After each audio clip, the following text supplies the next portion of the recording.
అంధకారంలో ఉన్న భారత్ను వెలుగువైపు తీసుకువచ్చిన ప్రపంచ మేధావి డాక్టర్ బిఆర్ అంబేద్కర్ అని republican party of India president Uppuleti Devi Prasad కొనియాడారు.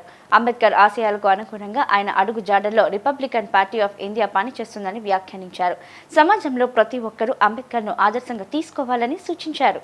డాక్టర్ బాబాసాహెబ్ అంబేద్కర్ 135వ జయంతి సందర్భంగా విజయవాడ గురునానక్ కాలనీలోని రిపబ్లికన్ పార్టీ ఆఫ్ ఇండియా కార్యాలయంలో వేడుకలు ఘనంగా జరిగాయి.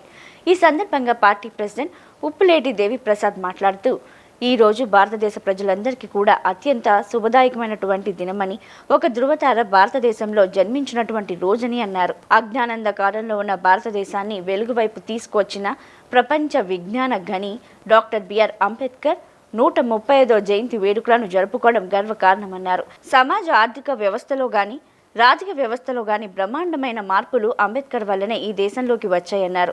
కుల వ్యవస్థను, శూద్రుల పట్ల వివక్షను తొలగించాలనే ఉద్దేశంతో అంబేద్కర్ పనిచేశారన్నారు. అంబేద్కర్ కేవలం దళితుల నాయకుడు కాదని, అంబేద్కర్ భారతదేశ ప్రజలందరికీ కూడా మహనీయుడే అని చెప్పుకొచ్చారు. మానవ హక్కులు తీసుకొచ్చింది ఆయనే అని గుర్తు చేశారు. Republican party of India Ambedkar ఆశయాలకు అనుగుణంగా ఆయన అడుగు జాడల్లో పనిచేస్తుందని వ్యాఖ్యానించారు. సమాజంలో ప్రతి ఒక్కరూ అంబేద్కర్ను ఆదర్శంగా తీసుకోవాలని చెప్పారు. ఈరోజు భారతదేశ ప్రజలందరికీ కూడా అత్యంత శుభదాయకమైనటువంటి దినం.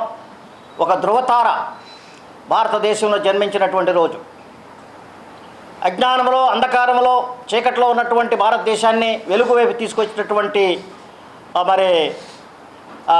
ప్రపంచ విజ్ఞాన గని డాక్టర్ బిఆర్ అంబేద్కర్ గారి యొక్క 135వ జన్మదిన జయంతి జరుపుకుంటున్నాం. ఇది భారతదేశ ప్రజలందరికీ కూడా ఎంతో సంతోషకరమైనటువంటి వార్త. ఎందుకంటే ఆ మహనీయుడు ఈ దేశంలో పుట్టడం వల్ల, ఈ గడ్డలో పుట్టడం వల్ల అనేక రకాలైనటువంటి భారతదేశ సమాజంలో కానీ, ప్రభుత్వంలో కానీ, ఆర్థిక వ్యవస్థలో కానీ, రాజకీయ వ్యవస్థలో కానీ బ్రహ్మాండమైనటువంటి మార్పులు ఈ దేశంలోకి రావడం జరిగినాయి.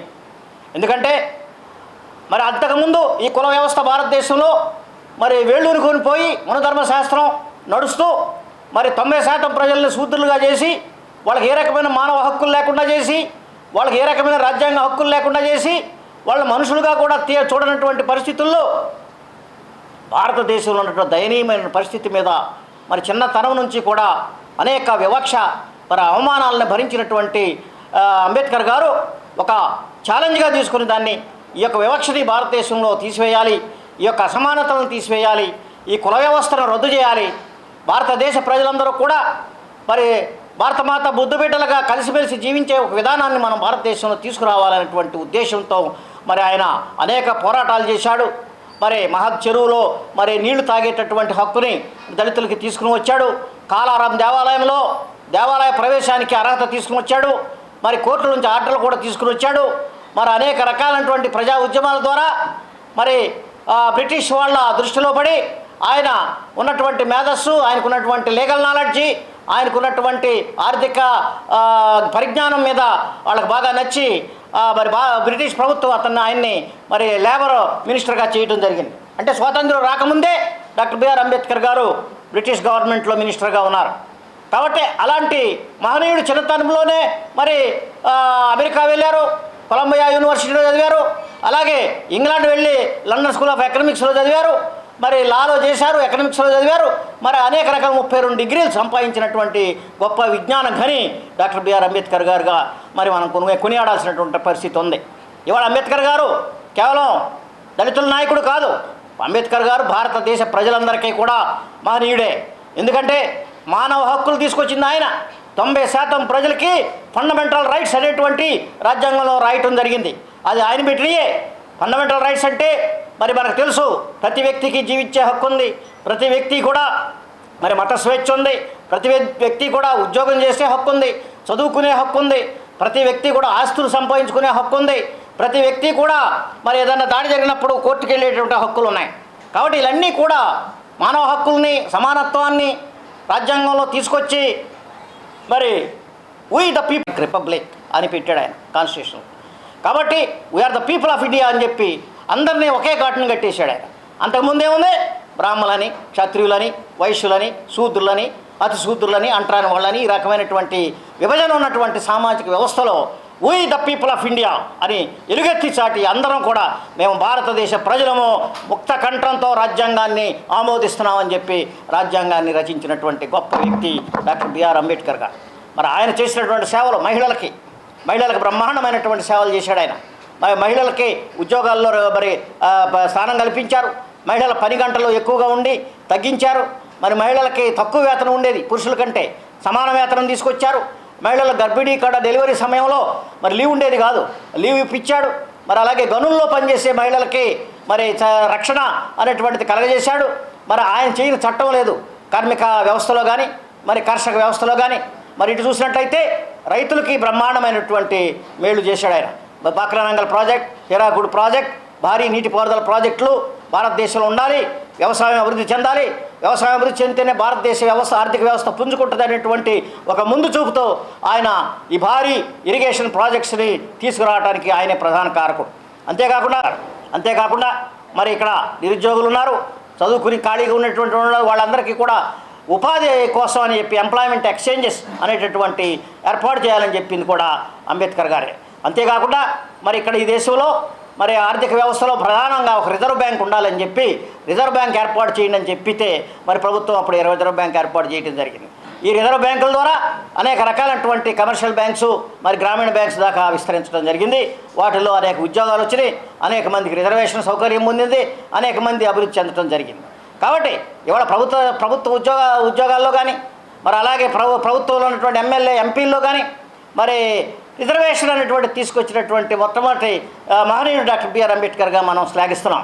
ఎందుకంటే ఈ రాజ్యాధికారం కూడా వీళ్ళకి అవసరం అని చెప్పి వాళ్ళకి రాజ్యంలో భాగం చేసేటట్లుగా జనాభా ప్రాతిపదికలో వాళ్ళకి ఎమ్మెల్యేలుగా ఎంపీలుగా మరి ఎన్నుకోవాలి అని చెప్పి ఉద్దేశంతో ఆయన పెట్టినటువంటి రిజర్వేషన్ వ్యవస్థ ఇవాళకి కూడా కొనసాగుతుంది.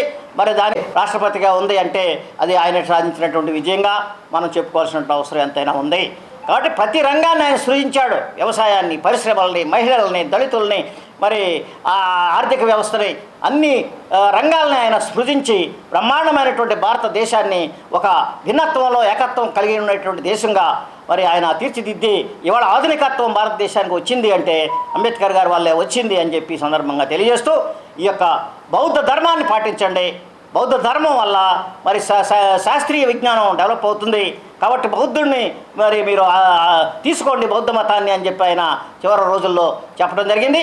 అదేవిధంగా రిపబ్లికన్ పార్టీ ఆఫ్ ఇండియా మనకు రాజకీయ పార్టీ ఉండాలి అని రాజకీయ పార్టీని మరి స్థాపించి అది రిజిస్టర్ కాకముందే మరి కాలం చేయడం జరిగింది.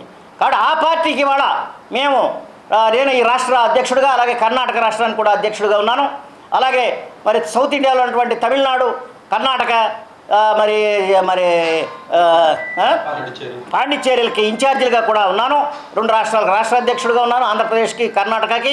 కాబట్టి ఆర్పిఐ అధ్యక్షుడిగా నన్ను చేసినటువంటి అంబేద్కర్ గారి మనవడు జాతీయ అధ్యక్షుడిగా ఉన్నటువంటి republican party of India BA party అధ్యక్షుల వారికి నా యొక్క కృతజ్ఞతలు తెలియజేస్తాను.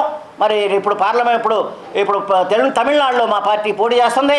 మరి అక్కడ తంజావూరులోను అలాగే మరి ఇక్కడ వెల్లూరులో కూడా మా పార్టీ పోటీ చేస్తుంది. కాబట్టి ఇప్పుడు అక్కడ అన్నాడీఎంకేలు చీలిక వర్గమైనటువంటి శశికళ గారితో అలాగే మరి టీఎంసీ మన పిఎంకే రామదాస్ గారి వర్గంతో మాకు పొత్తు కుదిరింది. కాబట్టి రాజ్యాధికారం వైపు కూడా మా యొక్క పార్టీ అడుగులు వేస్తుందని చెప్పడానికి మరి నిదర్శనంగా మేము తెలియజేస్తూ అలాంటి పార్టీని అభివృద్ధి చేయాల్సిన అవసరం ఉందని చెప్పి మరి దేశ ప్రజలందరికీ కూడా తెలియజేస్తూ ఈ పార్టీ చాలా ఆధునికమైంది, అభ్యుదయవాదమైంది. మరి ఈ పార్టీ చాలా ముఖ్యమైనటువంటి సంస్కరణలు తీర్చే పార్టీగా మీకు తెలియజేస్తూ ఆ పార్టీని మరి నేషనల్ పార్టీ ఆఫ్ ఇండియా రాష్ట్ర అధ్యక్షులు, దక్షిణాది రాష్ట్రాల ఇన్ఛార్జ్ దేవిప్రసాద్ గారు, ఈ కార్యక్రమానికి విచ్చేసినటువంటి పార్టీ నాయకులు, మరి పత్రికా విలేకరులందరికీ కూడా ఈరోజు డాక్టర్ బిఆర్ అంబేద్కర్ గారి 135వ జయంతి శుభాకాంక్షలు తెలియజేస్తున్నాను. ఈరోజు మరి వరల్డ్ నాలెడ్జ్ డే, ప్రపంచ విజ్ఞానమైనటువంటి రోజుగా డిక్లేర్ చేశారు యునెస్కో. ఎందుకంటే బాబాసాహెబ్ అంబేద్కర్ భారతదేశానికే కాకుండా ప్రపంచంలో ఉన్నటువంటి అన్ని దేశాల్లో కూడా ఈరోజు బాబాసాహెబ్ అంబేద్కర్ గారి జయంతిని నిర్వహిస్తున్నారు. కెనడాలోను, జపాన్లోను, అమెరికాలోను, ఇంగ్లాండ్లోను, అనేకమైన ఆస్ట్రేలియా, న్యూజిలాండ్ అన్ని దేశాల్లో కూడా ఈరోజు బాబాసాహెబ్ అంబేద్కర్ గారి జయంతిని ఘనంగా నిర్వహిస్తున్నారంటే ఆయన మరి యొక్క వ్యక్తిత్వం కానీ ఆయన యొక్క మరి కృషి పట్టుదల మనందరం కూడా అర్థం చేసుకోవాల్సిన విషయం ఉంది. అన్ని విషయాలు చెప్పారు బాబాసాహెబ్ అంబేద్కర్ గారు ఏ విషయాల్లో ఆయన కృషి చేశారనేది. భారతదేశం యొక్క రూపురేఖలను మార్చినటువంటి మహానుభావుడు బాబాసాహెబ్ అంబేద్కర్ గారు.